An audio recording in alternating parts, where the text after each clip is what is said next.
Manager of Public Outreach. Thank you guys. Hello everyone, thank you for coming. I know there's a march happening in City Hall. Promise you will end this and you'll have plenty of time to get on over there and join the rest of the families together, belong together march. So we have our esteemed panelists in front of us today. We will be starting out with Alton Wang. He is the Assistant Director at AAPI-Data, which focuses on demographic and policy research on Asian Americans and Pacific Islanders. So we will have Alton come up and provide a brief overview on the current facts and data related to API immigration in the US. And then after that, we'll invite all of the panelists to come up and start this discussion. So, Alton. Thank you. I'm going to stand on the side so we can actually see the numbers on the screen, otherwise I'm going to be blocking it.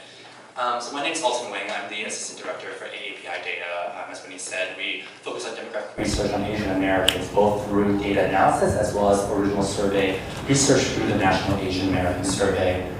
So we're going to talk a little bit about the overview of data today. Wrong.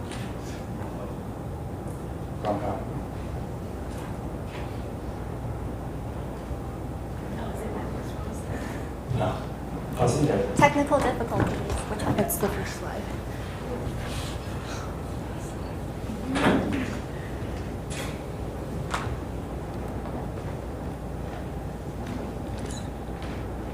Perfect. Okay. So this is what you said. Yeah. So thinking about Asian American immigration over the last few decades, it's changed considerably, right? We know now that Asian Americans are the fastest growing population in the country, both through immigration, but also one of the fastest growing populations native born. But today we're thinking about population growth more broadly. You can see here from 2000 to 2010, Asian Americans were the fastest growing population, growing at 45% the growth rate. But that continues to hold true today. So even today, we continue to be the fastest growing population in the country. And this is, compared to other fast growing communities like Latinos, where we have a popular understanding of fast-growing immigration trends, but it really doesn't paint an entire picture. We only look at the Latino population as the immigrant population in the United States. So this is kind of thinking about what it looks like for the immigration flows. The top line, the lighter color of the brown, is Latino arrivals in the United States. The bottom, darker brown, is Asian arrivals in the United States. Sometime between 2007 and 2009, there became more Asian immigration, more Asian foreign-born arrivals in the United States than Latinos, right? So this is due to a number of factors, including a slowdown in immigration coming from Mexico and Central America, but also an increase coming from East Asia and South Asia. Next slide. You can't see the colors in this slide here, but this is just reiterating the same thing, right? More Asian as a share of recent immigrants than other communities. So this is just visualized in a different way.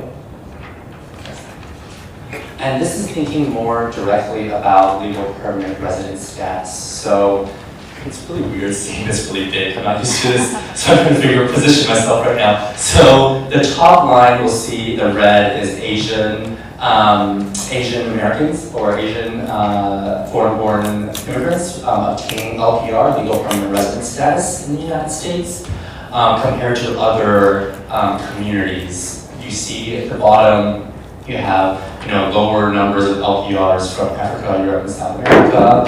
North America being places like, including Canada, but also Mexico and Central America. But there have been more Asian and Asian Americans obtaining LPR status for a number of years now here in the United States. I tend to talk pretty fast, so I don't get through quite a bit of slides, but is there any questions so far? Because it's a lot of numbers and graphs. Perfect. Next slide. This is revisualizing in a different way. The main purpose of this slide, which I thought was really important to bring up, both in the context, not necessarily of today's march, but in the broader immigration debate today, is that we think about family-based immigration, right? Family-based immigration has been the law of the land and how the United States processed immigration since 1965 in the passage of the INA Immigration and Nationality Act. which really focused on bringing core family relatives and your family over versus a former quota system from by national origin. And when we talk about the Trump administration or other leaders in the Senate and the House talking about cutting our immigration system, that also means cutting family immigration, right? We have bills in the Senate, for example, that would dramatically cut family immigration, which would significantly impact our communities, right? If you look at the yellow and the orange, those are folks who've come to the United States and obtained LPR status through family-based immigration. So for folks from Asia, that makes up over 57%. So the majority of our community comes through family-based immigration. So if we were to cut family-based immigration, that would dramatically impact our communities. One thing that's really worth noting as well, aside from Africa, or immigrants from Africa, there are more Asian Americans that have come to the United States as refugees and asylees, right? So we're talking about who's coming to our communities and what programs are we cutting for refugees or even just for even undocumented folks. This is really important to consider. Next one. Again, we're still on the LP. Oh, sorry. Just a quick question. In the previous slide, the Oceania category, that include the Pacific Islands? So that in this slide it would, yes. Does it actually exclude or include Australia? Oceania, Yeah. it would include Okay. here, yeah, Australia. Can you give some examples of what would fall under the other section? That is a great question that I do not know the answer to. Because other includes a variety of different things. There are special visa categories. There are a few other ways of entering the United States that would fall under other. And I've never actually thought about that, so that's a good question. Violence against women. Yes. PD. Yes. That's for domestic violence. Yeah, like other family besides familyfication, that's the main one. There are other family programs that allow other types to come over besides the main familyfication, which is mostly the aspects of that. Yes, that's what we're talking about here. There's immediate relatives, folks that it would be your brother, your parents, your spouse, your children. That's what we consider immediate family. The other family would include more extended family. But of course, laws have changed as well as over the last few decades when it comes to other family. If that makes sense. This is just to kind of give a sense of, in 2015, this is kind of the numbers of folks that would obtain LPR status in the United States by national origin. By far, we see there's more folks coming from China, India, and the Philippines. And it's just broken down, just for reference. And I know today we're not really focusing on undocumented communities, but we have data on it, and I think it's really important, especially for our communities, to consider that our communities have the fastest growing undocumented population compared to other communities, and that's definitely again something that's not really talked about when we're talking about undocumented Americans, right? A lot of people think that undocumented communities really only exist within Latino communities, but we know that's absolutely not true. So here is the growth rate of undocumented communities coming from these different parts of the world. From 2000 and 2015, there was a 3.5 times growth in the number of undocumented folks coming from Asia compared to 3 times from Central America and only 1.2 times from Mexico. So it kind of reshaped the way we think about who is coming to the United States that are undocumented. And of the undocumented in the United States from Asia, this is a breakdown that's kind of just estimates, right? Because we also don't have very good data on who our undocumented communities are.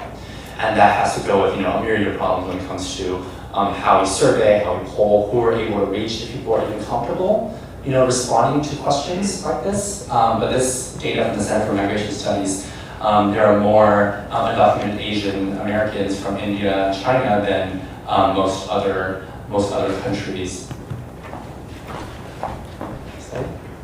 And just specifically in California for a few minutes, you'll see the growth rate. This is not just necessarily population, but immigration, but population more broadly. So Asian Americans and Native Hawaiian Pacific Islanders continue to be some of the fastest growing communities here in Southern California. The number here for Asian American growth rate, population-wise, is a little lower than we saw earlier for the national trends, because there's already been such a large population here in California for quite some time. So,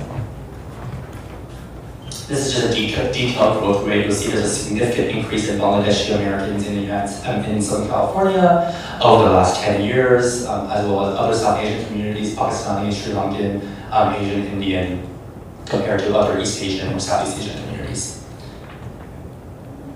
I'm going to jump through these really quickly. This is just largest groups in Southern California. Chinese, Filipino, Korean, Vietnamese are the largest groups here. Next slide. And this is breaking down the largest NHPI groups: Polynesian, Native Hawaiian, Samoan, Micronesian. These are the top 4. And then back to immigration, we'll see that people think of whether it's the foreign-born voter or whether it's who the immigrant population is. Again, people think that Latinos are majority foreign-born community, which is not true. Latinos actually aren't a majority foreign-born community. They're a majority native-born community, which means they're born here in the United States, while Asian Americans actually are a majority foreign-born community. 66% of Asian Americans here in Southern California are foreign-born or immigrant. And what does this translate to? And this is just wrapping up really quickly. It's really important for us to consider the immigration population trends over the last decade or 2 decades. But what does that mean for our communities, right? What do we do with this growth in population? We continue to say that we're the fastest growing population and we demand representation. We need more representation in the media. But what are we actually doing about it, right? When it comes to civic empowerment, we're really not doing much. Only 49% of Asian Americans voted when it came to the 2016 election, compared to 65% of white Americans and 59% of black Americans. Next slide. I'm going to try to race through this. So again, the gaps that we saw have been kind of cushioned with some growth, right? So with a growing population of native-born Asian Americans, we are seeing an increase in voting in our communities. In 2016, we actually saw near double in new voters, people who actually cast a ballot compared to previous years, and this is based on our analysis of the election. And more importantly, the percentage of Asian Americans in key congressional districts and congressional districts across the country are increasing, right? Now there are more than 165 congressional districts across the country that have more than 5% Asian Americans, which could be the margin of victory in very key races. Next slide. Okay, I'm just going to use this in my last slide. I have a few more, but this is also important to think about when it comes to who immigrant voters are, right? On your left-hand side, you'll see a national pie chart of of voters that are foreign-born, so immigrant voters, right? So 30% of Asian voters nationally are 30% of the immigrant voter population nationwide are Asian American, compared to 33% of Latinos.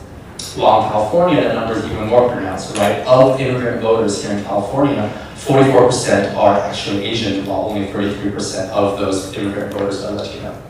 So I'm going to close out here since I'm running out of time. Is there any quick questions on what we just covered? Perfect. Thank you.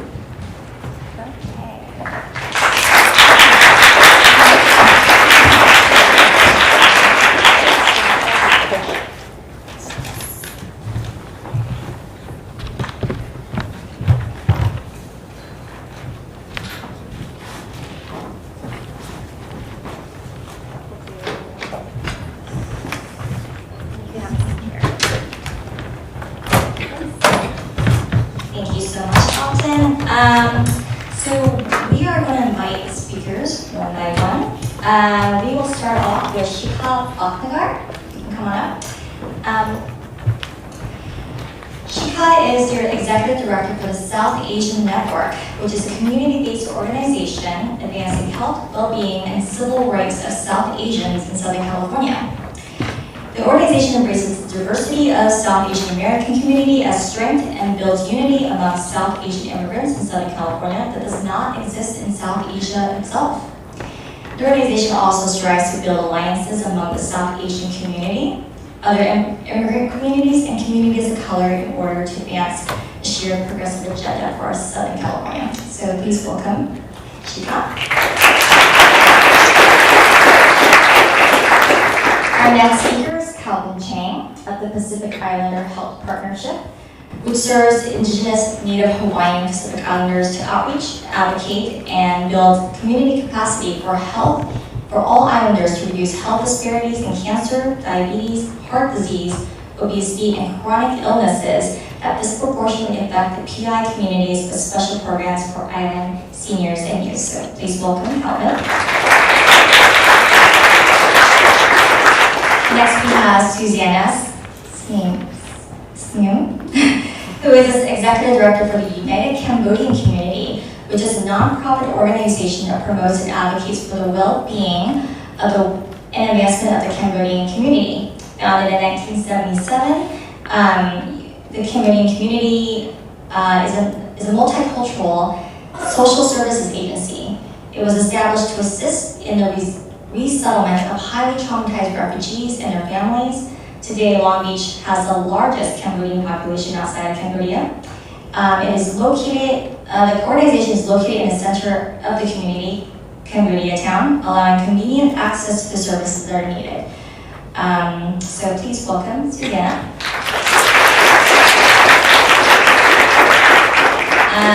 We also have Mai Lee, who is a staff attorney for the Asian and Pacific Islander Community Outreach Project at the Legal Aid Foundation of Los Angeles, where she provides holistic advocacy and representation for survivors of domestic violence, sexual assault, and human trafficking, specializing in family and immigration law. Every year, LAFLA helps more than 80,000 people in civil legal matters by providing direct legal representation and other legal assistance for low-income people across Greater Los Angeles. LAFLA has 5 neighborhood offices in South LA, East LA, Koreatown, Long Beach, and Santa Monica. Please welcome Mai.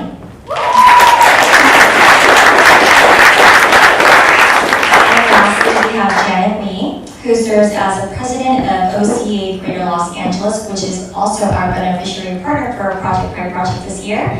OCA-GLA is a nonprofit organization that is dedicated to advancing social and political and economic well-being of Asian Pacific Americans in the U.S. OCA also fosters the active participation of Asian Americans in both civic and national matters, striving to instill a sense of social responsibility in the APA community through leadership opportunities and community empowerment activities. OCA-LA chapter is one of over 80 chapters around the U.S. that make up the OCA family. So welcome, Janet.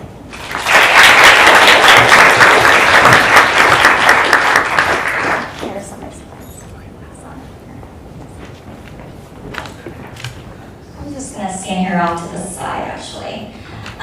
So for our very first question, we are going to be discussing what are some of the key challenges facing API immigrants and refugees today. So the panel each will have a few minutes to chat, but we'll start out with Chica. Thank you so much for inviting us to participate at this event. Can everyone hear me? Red button on the bottom of the Oh. microphone. Hello?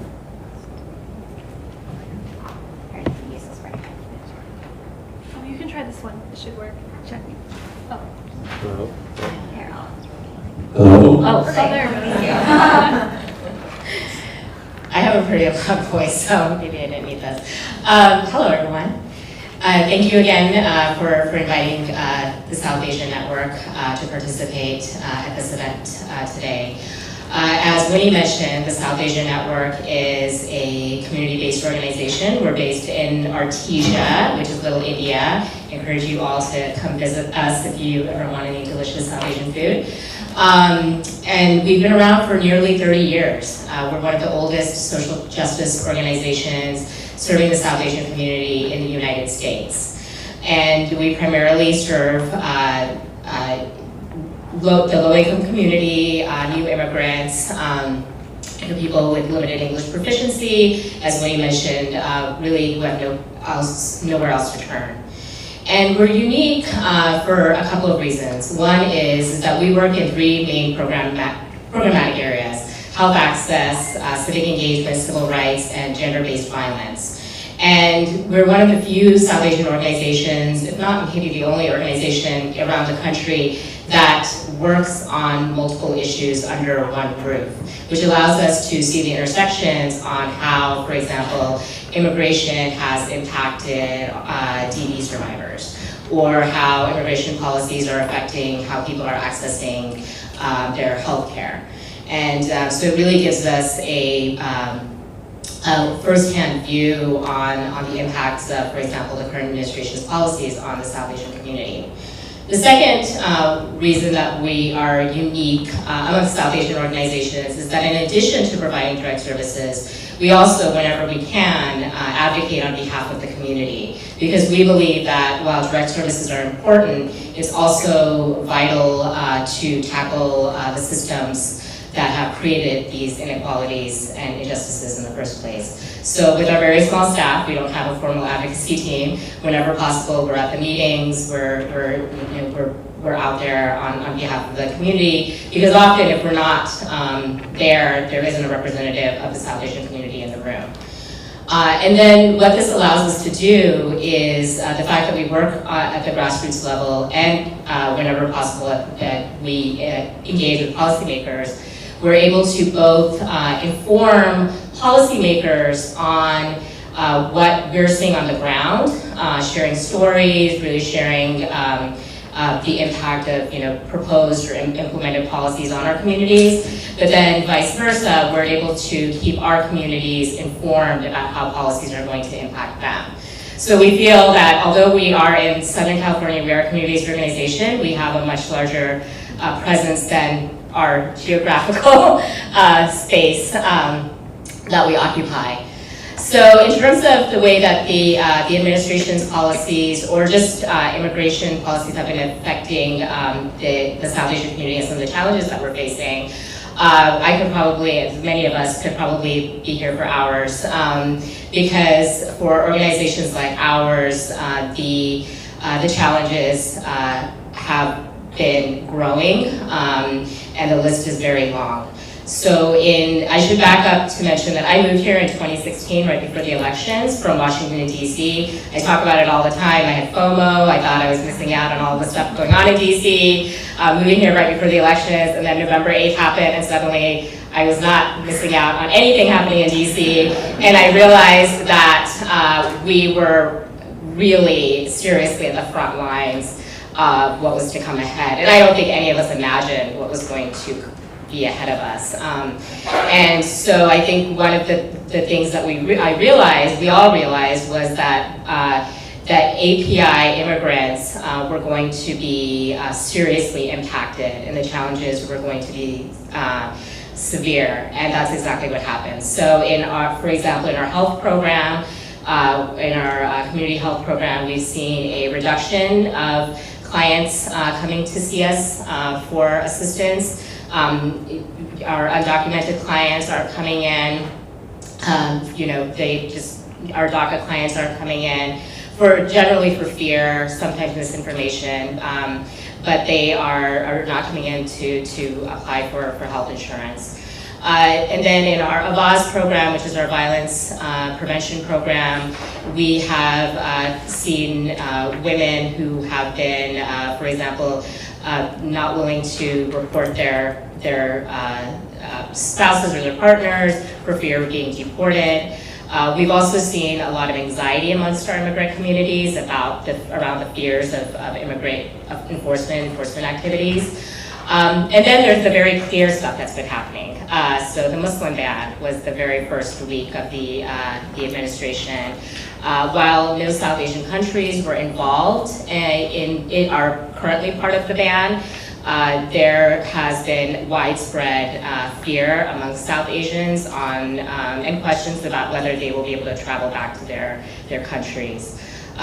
Second, we also have seen a huge rise in hate crimes that have been directed towards our immigrant communities, particularly our Muslim and Sikh communities, but also our Hindu communities.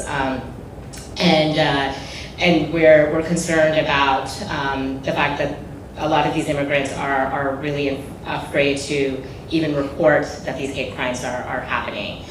And then the third thing, one of the other things that has impacted us recently is the temporary protected status for Nepalese, the Nepalese community. So Nepal is the only South Asian country on the list of temporary protective status. It's a special visa that allows them to, I believe it's an asylum visa that allows them to stay in the United States after the earthquake in Nepal. And as the administration did with the other countries, Central American countries largely, they've decided not to renew TPS for the Nepalese community, which means that unless their status changes within the next year, their visa status changes, they will have to leave the country next summer to go back to Nepal. And then there are other things which we'll talk about in a little bit that are coming up the pipeline that have really created a widespread concern and fear within the communities that we serve. We are, one of the larger challenges, in addition to these specific things just sort of mentioned, is the fact that misinformation is incredibly powerful in our community. As we often say, misinformation travels faster than the accurate information. And so in addition to just getting the information to our communities, which is often uncertain, even for the policymakers that are involved, in addition to getting them accurate information, we're trying to fight the bad information, encouraging people, letting them know that ACA is still very much in effect. Please apply for health insurance.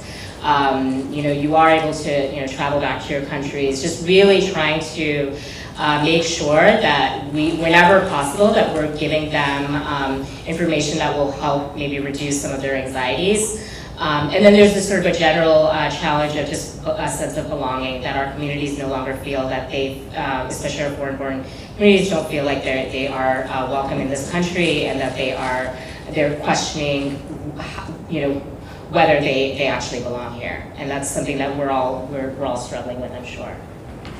Thank you. Calvin, can you speak a little bit more about some of the issues that are impacting Native Hawaiians and Pacific Islanders today? So Pacific Islander Health Partnership, my apologies, aloha mai kakou. My organization, Pacific Islander Health Partnership, we are one of the few pan-Pacific organizations in California, and the Pacific Islander identity actually does not come naturally to us. If you ask any Pacific Islander where they're from, they'll most likely identify with either the village that they're from or their specific island group. And for us to move forward as a community of Pacific Islanders with a board that's comprised of members from across the Pacific Island communities, that's something that's very special for us. And when I say Pacific Islanders, that's defined as communities who have indigenous roots in Polynesia, Micronesia, and Melanesia. And I understand that those labels are a bit problematic because of their history and colonialism. Unfortunately, that's the set of terms that's taken root in our society today. But those are the groups that I'm specifically referring to. The challenges that my organization has seen as a result of the climate around immigration in this country is unfortunately a dip in the number of people that we serve. It may not seem natural to some folks to think of Pacific Islanders as having an immigration issue, especially since Native Hawaiians, Chamorros, and those from the Commonwealth of the Northern Marianas Islands are U.S. citizens. But about half of the Pacific Islanders in this country are not. And about 1 in 7 Pacific Islanders in the United States are foreign-born. And when you chop those numbers down even further, about 1 in 3 Tongans are foreign-born. More than about 2/3 of Fijians and Marshallese are foreign-born. So when we start getting granular and looking at these individual communities, we see that immigration is a huge issue for some, much more than other Pacific Islander communities. And those are the communities that we see that are starting to take advantage of programs that they really should be. And it's because they fear that by signing up for a government program, their name gets put on a list that gets them eligible for deportation. And maybe 2 years ago, we would have been able to say that's not going to be the case. But one of the issues that we're trying to deal with now is the fact that in July, there's scheduled to be a notice of rulemaking that will expand the definition of public charge to include many of the programs that our community takes advantage of. If you sign up for Section 8 vouchers, if you sign up for Children's Health Insurance Program. Those are set to be included as a part of an expanded definition of what it means to be a public charge, making you eligible for deportation. And it's extremely unfortunate. One of the other issues that we are aware of, but have not taken a position on, is the issue of Samoan birthright citizenship. That's an issue that gathered some attention, especially after John Oliver's special. Unfortunately, there is much more depth to the issue than one show can possibly cover. And our organization, the reason that we don't have our own specific stance on it is because we believe that it should be the right of indigenous communities to govern for themselves. They have the right of self-determination and the right to make their own educated decision as to what they would like to happen, especially for those born on their island. Now, I have read the court briefs and arguments. My background is as a litigator. And so the briefs themselves make compelling arguments for and against birthright citizenship. In favor of birthright citizenship, U.S. nationals right now, those born in American Samoa, are not allowed to vote. They actually don't have the right to bear arms. And they are not eligible for a number of positions that require U.S. citizenship. It also makes it impossible for them to be able to bring over other spouses who may be foreign nationals under current immigration laws if they are not citizens themselves. However, the other side of the argument against birthright citizenship is that it may take away from the self-determination of American Samoa itself. American Samoa has its own constitution, and it actually has provisions that may not mesh entirely well with the U.S. Constitution. One of those provisions requires the Samoan government to protect Samoan culture and heritage. Right now, there's the Matai system, the chief system, and a communal land ownership system that requires you to be at least 50% Samoan in order to own property in Samoa. But that may not continue to exist if the full effect of the U.S. Constitution replaces the Samoan Constitution for equal rights protection reasons. And so the relationship between American Samoa and the U.S. government was negotiated specifically to be at an arm's length in order to be able to give them the autonomy so that they can continue to protect these ancient cultural traditions. So there are very compelling reasons on both sides. And I would just urge those who are interested in finding out more to perhaps reach out to members of the community to see what they think, because you may be surprised. It's definitely not a partisan issue. The Democratic and Republican congressional representatives have both taken positions against birthright citizenship. But it's a very active conversation in the Pacific Islander community right now. And the third issue that we're just now wrestling with is learning that here in LA there's an office that's been opened that will begin targeting US citizens who may have given fraudulent information on their application so that their citizenship can be rescinded. None of us are safe under this administration. Thank you, Calvin. We'll move on over to Susana to shed some light on some of the issues impacting Cambodian immigrants and refugees. I just feel like we need to take a breather because this is really heavy topics that we're talking about. So when he said that Long Beach has the largest Cambodian population in the nation, and how that happened is that from 1975 to 1979, Cambodia experienced a huge genocide in which over 2 million people were murdered and killed.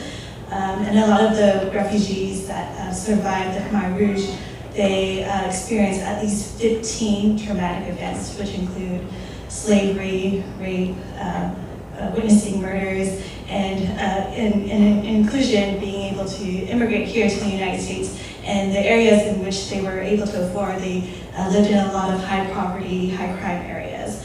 And so with my family came in 1981, and they were sponsored by a family in Kansas. They lived there for about 3 months. It was too cold.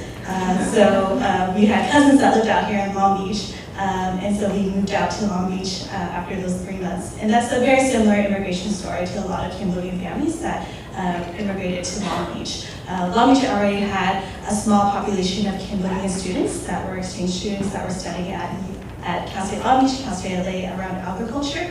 And so there's already a small base, and so that's how the Cambodian population grew from the 1980s. During the 1980s, over 300,000 Cambodian refugees came here to the United States. And from that's how UCC grew into a social service agency. We started off as a small self-help group between Cambodian refugees, helping people assimilate and access resources. And from there, we grew into a multi-service agency. Today, we focus on being able to promote health promotion, youth development work, community engagement, and economic development work. And we focus on those areas because what we see now is that within the Cambodian population of the Cambodian adults, over half of them have 5 or more chronic diseases, which include physical health and mental health. Within mental health, Cambodian adults, 62% of them have PTSD and 52% of them have depression. And what we're seeing is that mental health condition is being passed along to the next generation. And so we see intergenerational trauma that's happening within the Cambodian community. And like what I said before, a lot of these Cambodian refugees move to high crime, high poverty area, which they experience a lot of trauma living in those areas. And so what we're seeing in our young people is that a lot of them are experiencing this trauma living within these high crime neighborhoods, but also that they have a lot of family responsibility to take care of their families and be the breadwinner.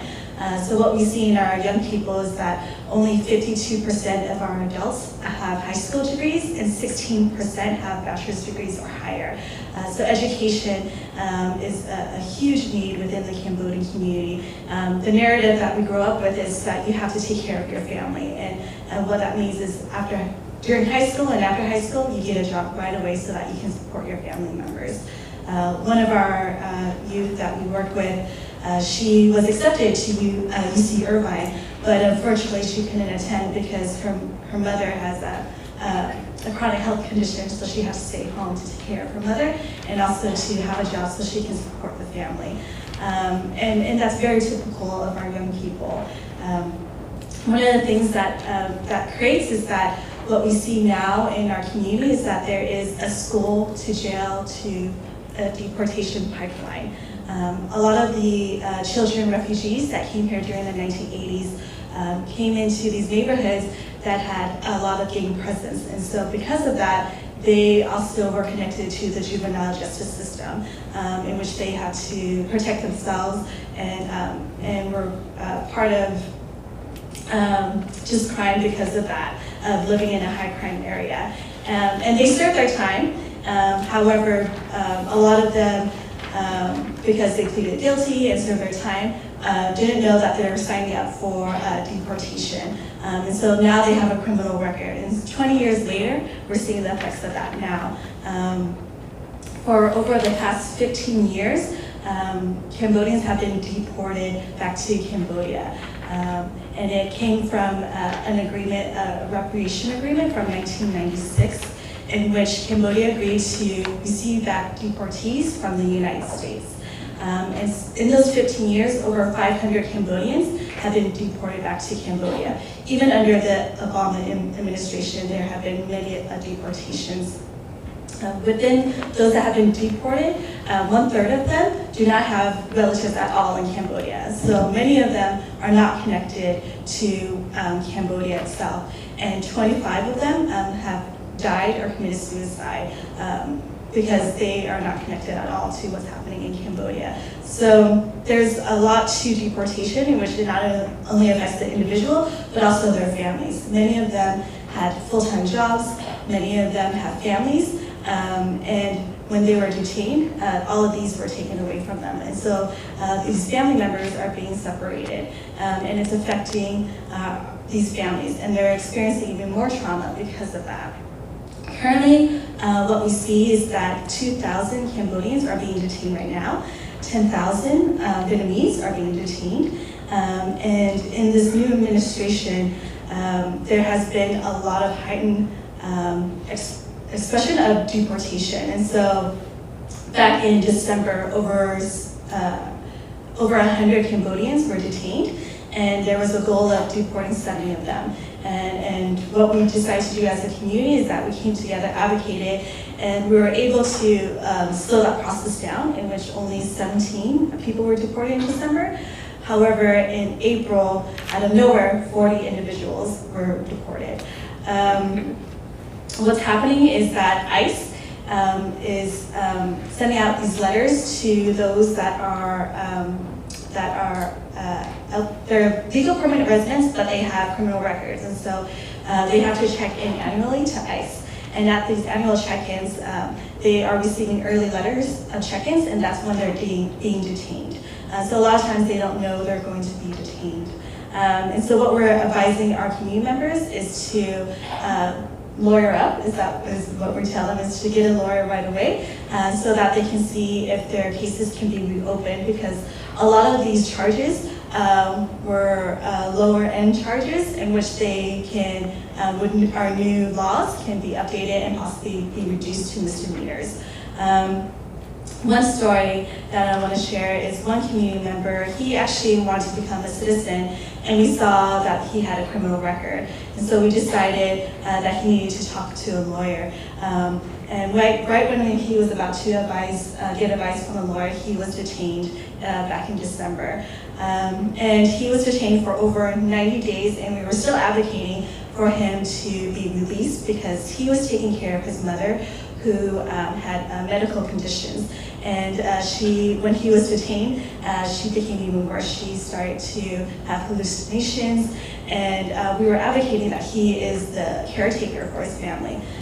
He was released, but he had an ankle bracelet in which they were monitoring him. However, 3 weeks later, he was detained again and was deported. And that's very similar to a lot of our community member stories, is that a lot of them are family members. They have full-time jobs and they're taken away. And what we are trying to do is to advocate for more transparency of ways that our community members can gain legal representation. And so luckily here in LA, there's an LA Justice Fund in which they provide free legal services. And so that's one way that we're able to help our community members. Another way is that we're asking the governor to provide pardons. And so pardons usually happen in Christmas and Easter. And during the Easter time, he pardoned 5 individuals, and 2 of them, I believe, were Cambodian. And there is a state bill that's going forward right now to make the governor's partnership more transparent. And so that's another avenue in which we're trying to advocate for our community members. But I think Maya's going to share a little bit more around this work. So thank you. Thank you. That was, yes, so Maya, if you can speak a little bit more about what LAPLA's doing and what clients you've been seeing and what their experiences are. Sure, so I have a lot of challenges to discuss, so I'm going to try to get through it as fast as I can. So I'm a staff attorney in LAPLA's API project, which was created in the 90s to address the growing needs of the increasing number of APIs in LA County. So the majority of the API, the majority of the API population in LA County are limited English proficient. So we have seen that the most critical deterrents to API seeking legal services have been linguistic and cultural barriers.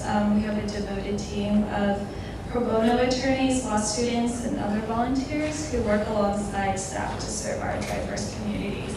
And so we have legal clinics throughout LA County in Koreatown, Chinatown, Long Beach, Chi-Town, and Little Tokyo. And we also have language lines in Korean, Cantonese, Mandarin, Japanese, Vietnamese, and Khmer. And we receive over 4,000 calls on these hotlines, and we see over 1,000 individuals at our community clinics. And so challenges, I'm going to discuss challenges with domestic violence survivors. We have seen that survivors have a fear of reporting to law enforcement and seeking relief in court. We know that reports of domestic violence and sexual assault have declined because immigrants are afraid to report the crime to the police for various reasons, including fear of being reported to ICE for not having status and previous negative interactions with the police. I know that there have been in the news, there was headlines about ICE agents showing up to the courthouses to deport people, and so people are really scared to go to court and try to get a restraining order or even go through the family law process. Clients have very negative interactions with law enforcement for various reasons, including officers trying to take a report from a client who doesn't speak English, and so they will just do the best they can, but they should be calling for an officer who speaks that language. Or officers will tell our domestic violence survivors that, that what they went through was a domestic violence because there's no physical show of it, or that they reported it too late, so they're not going to do a police report. So I think officers generally need better training on understanding the trauma the survivors have endured and how to interact with survivors. There is a lack of supportive services with linguistically and culturally appropriate services. So there are several organizations, like we're very lucky in LA County because there's so many great organizations that provide supportive services, but I know that if you were to go to San Bernardino or other counties, you're gonna have a very hard time finding legal services, finding supportive services in the language that you speak.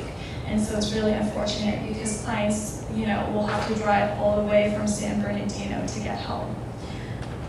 There is, I think, not just amongst immigrants, but generally there's a lack of affordable housing, and this is, it's not just LA County, it's in all of California. And so affordable housing is really difficult, and survivors stay in abusive relationships because they have nowhere else to live. And so no one should have to choose between being homeless and staying in an abusive relationship. I mean, I met a client yesterday at the courthouse that I was helping with getting a restraining order, and she said that she had been in 5 different shelters in 1 year, and she wasn't able to. Her abusive spouse kept finding her, and she would have to go back to him because she had nowhere else to live. And so that is very common amongst the community, and it's very difficult. But we're hopeful that with Measure H, which provides funding for homeless services, will help with that. Clients also have difficulty obtaining government benefits and the fear of public charge. And with that, I think it's really preventing clients who are eligible for benefits and who should be able to get benefits from going to seek benefits. Now I'm going to talk about immigration barriers because there's a lot of them. I don't know how I'm doing the time. Okay. Okay, so the problems with obtaining citizenship is that I think some clients, they might go and apply without having an attorney review their application, and I think the best thing that you can encourage someone to do is to have an attorney review their application. We know that part of the process is when you apply, you have to get your biometrics taken, and so they run your fingerprints through the FBI. And so if you have a criminal record, it's going to show and it's going to flag immigration. So it's always best that if a client has any kind of criminal background, that they have that reviewed by an attorney. Wait time for citizenship has doubled and resulted in growing backlog. In 2016, it was about 5 months, and now it's about 9 months, but I think it could be even longer for that because I think a lot of people are applying for citizenship now because they're scared about what could happen since they only have lawful permanent residency status, but I think the immigration is not hiring enough officers who are able to do this, and so there's just a growing backlog.